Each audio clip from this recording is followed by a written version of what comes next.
Okay, y'all, this is Anthony, the sports dietitian here at Tennessee Tech, and we got Louisa over here, our dietetic intern. And the other day we were explaining nutrition periodization and how that works with the like the weight training or the athlete training periodization. So what I wanted to do is just cover that real quick in this video, just to kind of give some of y'all nutrition students like a primer of like how I like to do nutrition periodization. I'm sure it's different than the way maybe some other people do it, but periodization, the most simple like definition of that is a long-term training program, long-term training plan. Okay, and so the way that we look at this is at the end of the timeline is where we're going to have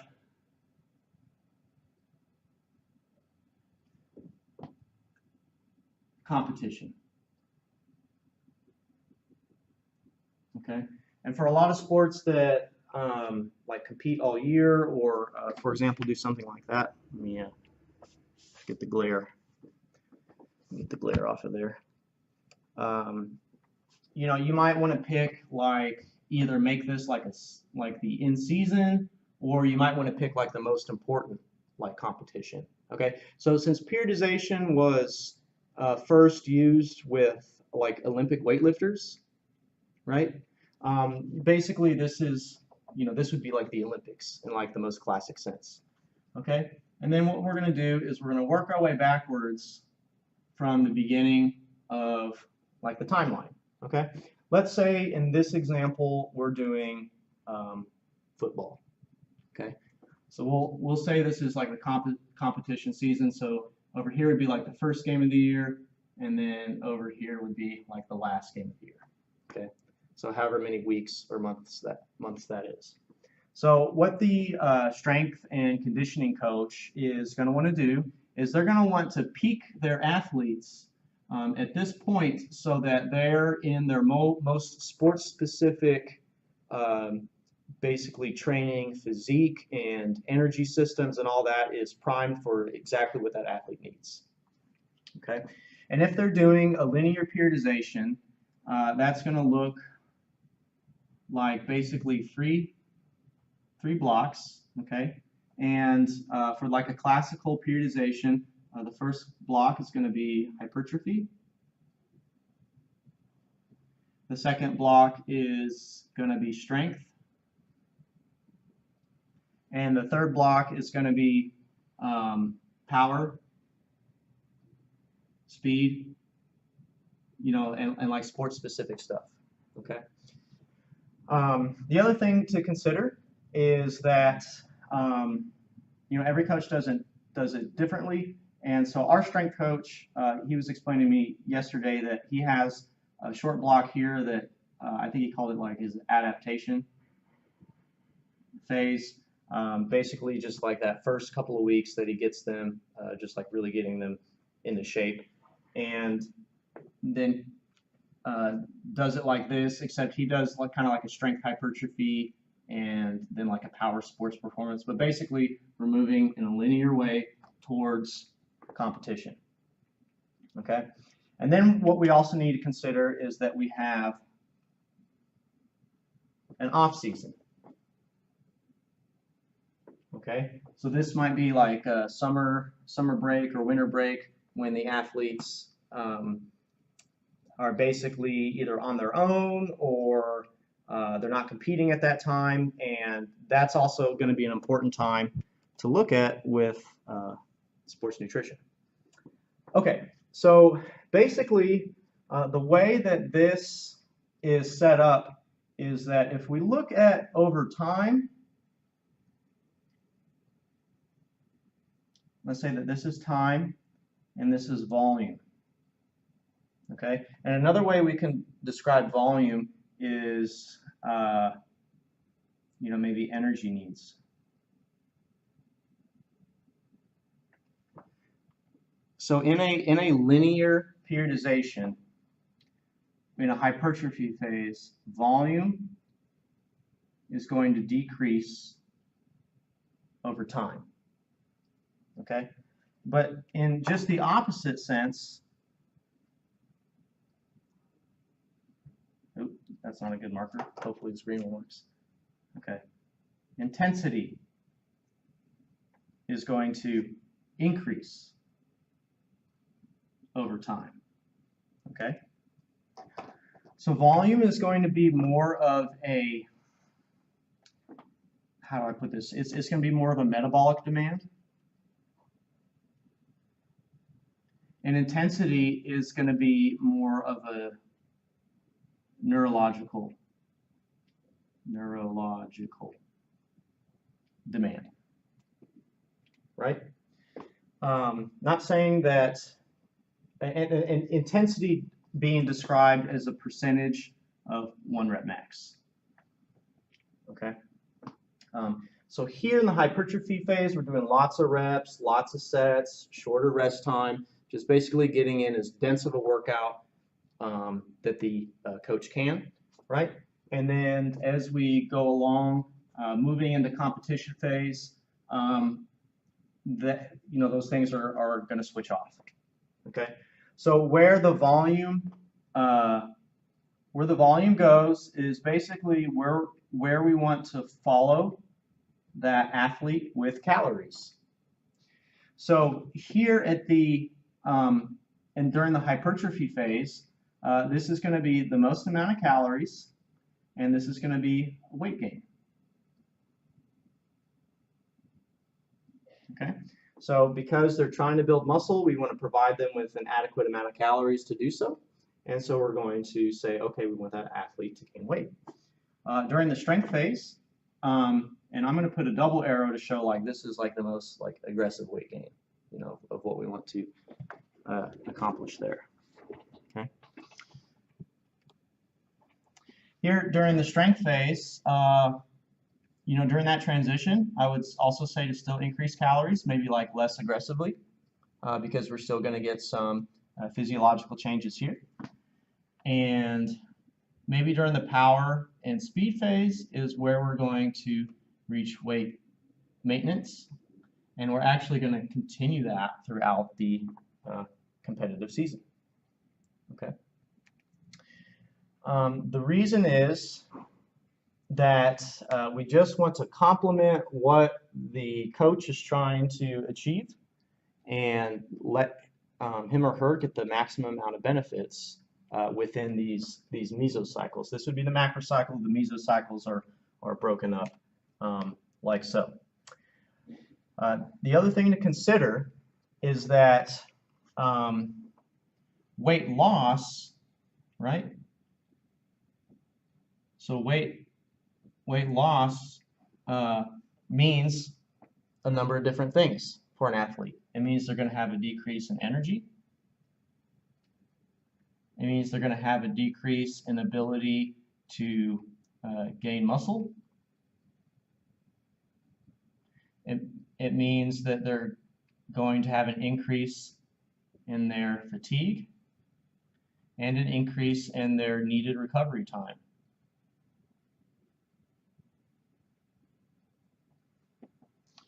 So, and the opposite is true. Like if you provide ample calories. So during this time when volume is the highest and rest periods are the shortest and increasing the most amount of density per workout, that's when we would optimally give the athlete more calories. And so if you look at weight loss, you're like, why would an athlete ever want to do that? Like reduce their ability to gain muscle, reduce their energy, increase their fatigue, increase needed recovery. The fact of the matter is that some athletes are going to come to you too heavy, and they've just put on extra fat mass over the Christmas break or whatever, and you need to get the fat off. In an optimal scenario, what we're going to do is we're going to use these off seasons for weight loss. We're going to do that for weight loss. Okay. And so what we're looking at here, let me come over a little bit. And so what we're looking at here is if, once again, this is time and this is muscle mass, and fat mass. Okay, let's say that over time your athlete has a specific amount of muscle, right? And then during the hypertrophy phase, they're going to increase in muscle mass. And then during the strength phase, they'll still increase in muscle mass a little bit slower. And then during the in season, they will hopefully preserve most of their muscle mass, okay, assuming we're providing an ample amount of protein, so on and so forth. And let's say that this is their fat mass, okay, fat in green, okay. So anytime that you gain weight, you're also going to have an increase in fat mass as well, okay. It's just the way it works. You put on some fat when you put on muscle because of the way that it works. Optimally, right? Let's say if it's like a new athlete, like maybe somebody that's like just came off of an off season for a period of time, for an adult male, you know, optimally they're going to be able to gain about half a pound of muscle per week. Okay, so, and also we'll just say, like, hypothetically they'll gain a 1-to-1 fat to muscle ratio. Okay, all things like considered. Okay, throughout the life of the athlete, let's say after, you know, a few years of training, that's going to be reduced to maybe a 1/4 pound. Okay, and obviously you get diminishing returns. You're not going to be able to gain at the same rate of muscle forever, like as you could like when you were a beginner. So here, if we have 1-to-1 fat to muscle gain and half a pound of muscle per week, it's going to be different for everybody. You know, I also like to look at this as maybe 0.5% of their body weight per week. Okay, we'll say that, you know, 1 to 1.5 pounds of weight gain per week. And so we'll track that over time. Okay. So now that we're here in the, let's say this is the in season, yeah, this is the in season, and now let's say we're getting ready for an off season. What we want to do is we want to continue to lift weights, continue to keep protein adequate. We always want to keep protein adequate. Okay. But we're gonna start at a fat loss phase. So if we lose around 1% of body weight per week, research suggests that an athlete can preserve most, if not all, of their muscle mass while still being able to lose fat. And then the athlete will have a drop in fat mass, right? So we'll have a drop there while still maintaining the muscle mass. Okay. So then what they'll do is they'll start that cycle over, and they'll gain more muscle. Okay, the fat will increase a little bit, and we're basically working them in a stair-step pattern toward where they want to go, and that corresponds with what we're looking at here. You know, here we're going to go up, we're going to go up, we're going to maintain, and we're going to go down in weight. Sorry, that's competition. We're going to maintain, and then we're going to drop weight. We're going to drop weight so that we make room so that they can continue to gain weight every year. So let's say for the collegiate athlete, this is, you know, this would be a 4-year cycle. Okay? Does that make sense? You see how we're kind of like planning in the long term, saying, okay, we're going to like do all of these things. Now, one other thing to consider, and I know this video isn't the greatest quality, so don't hate me, YouTube. One thing we do want to consider is that, like, this would be for like your, okay, I try to get like away from describing somatotypes, but like this would be like for your mesomorph athlete, right? Somebody that just comes to you and they're just like, they're already in good shape, like they got a little bit of extra fat on them, but they got, you know, plenty of muscle on them, and they're just like a piece of clay that you can mold like over the course of 4 years. okay? But let's say, like for example, that you get somebody that is just like way overweight. Let's say, you know, you recruited this guy, and so he felt really happy over the summer, and he went out for pizza every day, and now he's like 30 pounds, 40 pounds overweight. The other thing you can do is when you're looking at that 4-year plan, so let's say that's year 1, 2, 3, 4, is let's say you're getting like a freshman.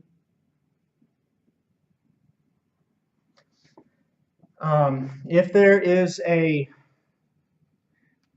need for change in weight and body composition that is just like it really kind of supersedes everything else, what you may want to do is for that entire first year is focus like on a weight loss, which is absolutely going to result in a loss, in a compromise of what their peak recovery could be, I don't want to say performance, but like recovery, ability to gain muscle mass, all that other sort of stuff, right? And then what we may want to do is achieve that weight loss like within the first year, and then what we're going to do is for the next 3 years, then we can break them up into those weight gain, maintenance, and loss cycles. And it just really depends on how you and the coach and everybody wants to kind of utilize that player. So in collegiate athletes, like you'll have them for 4 years, and you know maybe we want to just, you know, like in terms of like financial, right? Just like save our money for the first year, and maybe not use, maybe know that we're not going to be able to use that athlete, or really get, you know, them to build as much muscle as we want or something like that, and then kind of say, okay, starting at sophomore year or whatever, then we're going to start incorporating them into you know, the nutrition program that we would do like with the rest of the team. Okay, and just one other thing to consider is that, you know, how do we know when we end, or like how do we know what like weight to get that athlete at? Basically, if you just want to look at maybe like the best performing like student athletes like at a certain position, what we can do is we can, you know, kind of use like statistics. All right, we can use like statistics and the standard deviation of like the bell curve of like where those athletes are going to lie. So let's say we take the mean here, and let's say that athlete, I don't know, like their mean weight is like 200 pounds. Okay.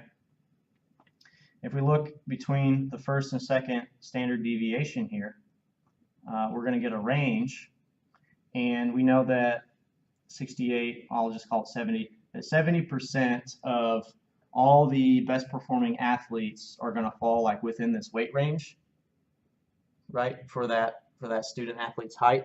And that could give us kind of like an endpoint of like where we would maybe want them to be their senior year. Okay, so using that calculation of like saying being able to gain 1 pound per week and being able to lose 1% of body weight per week, we could then calculate that to formulate how long it's going to take to get that student athlete within that bell curve to do there. But of course, you know, there's always going to be outliers. There's always going to be people that are a lot heavier, a lot lighter for that position. But we can just kind of like safely assume that just based on that athlete's performance and everything else, you know, that they're going to be around this range, you know, for the majority. And, you know, that's, I guess, you know, obviously in a realistic sense, you're not going to be able to, you know, manage everything like it, because, you know, it's a student, like they're called student athlete because they're a student first. And they may not have access to, to a car, or being able to go to the grocery store to maybe buy the food that they need or the supplements that they need, or they're probably going to go out and party like on weekends and so on and so forth. But this is basically a way of looking at sports nutrition in a broader sense, in that this is like when I drew those two circles yesterday. This is like the immediate benefits of sports nutrition, okay? And this is going to be like energy for that day. Or this is going to be like pre-workout nutrition and supplementation. Right? This may be like using caffeine or like coffee to help like improve the workout, or like hydration status, right? All those things that that we like to get like caught up with, I guess, in sports nutrition. But we have this whole other circle of sports nutrition, which is going to be reflective of this nutrition periodization, or the long term, and that's going to be delta change in muscle mass, in fat mass, and just in overall body weight. And then in the longest term, here is where we're going to look at things like basically disease prevention.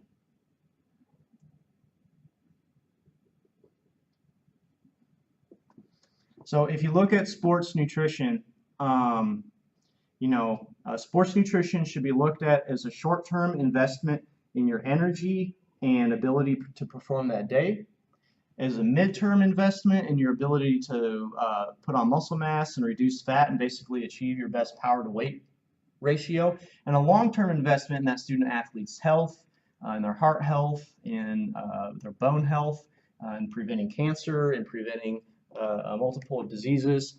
So as the sports dietitian, what we want to do is we want to make sure that we serve the student athlete in all three of these realms. I mean, I guess I should have drawn this as a Venn diagram or whatever, but kind of looking at like timetables here.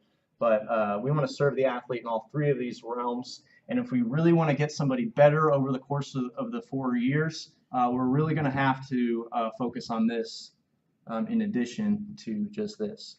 But if you just had to prioritize and say like, okay, immediate needs, right? Obviously, if an athlete's getting dehydrated or they're coming to practice without like any food in their stomach, how are they going to get a good enough quality workout to where they're putting on an optimal amount of muscle mass?